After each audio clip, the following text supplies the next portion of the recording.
বিসমিল্লাহির রহমানির রাহিম। আসসালামু আলাইকুম। সকলকে শুভেচ্ছা এবং অভিনন্দন। আমি অত্যন্ত আনন্দিত এটা জেনে যে একাডেমি অফ বিজনেস প্রফেশনাল তাদের ৮ম বর্ষপূর্তি উদযাপন করতে যাচ্ছে। নিঃসন্দেহে এটি তাদের সাফল্যের একটি বড় মাইলফলক। আমি তাদেরকে এজন্যে আবারও অভিনন্দন জানাচ্ছি। আমি আমার ব্যক্তিগত অভিজ্ঞতা থেকে যতটুকু জানি, বাংলাদেশে আসলে প্রাতিষ্ঠানিক দক্ষতা উন্নয়নের জন্য যে স্কিল বেসড লার্নিং, এটার উদ্যোগ খুবই সীমিত।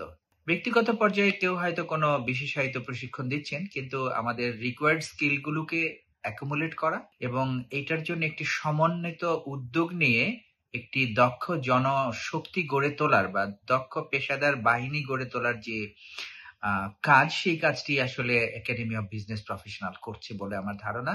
আমি এই জন্য তাদেরকে বিশেষভাবে ধন্যবাদ জানাতে চাই। আর ৮ম বর্ষপূর্তি এই উদ্যোগকেও স্বাগত জানাই। এই উপলক্ষে আমি একাডেমি অফ বিজনেস প্রফেশনালের সকল উদ্যোক্তা, কর্মকর্তা, কর্মচারী, তারপর ফ্যাসিলিটেটর, এলুমনি এবং বর্তমানে যারা প্রশিক্ষণার্থী আছেন সকলকেও আমি অভিনন্দন জানাই। সকলকে ধন্যবাদ। আসসালামু আলাইকুম ওয়া রাহমাতুল্লাহ।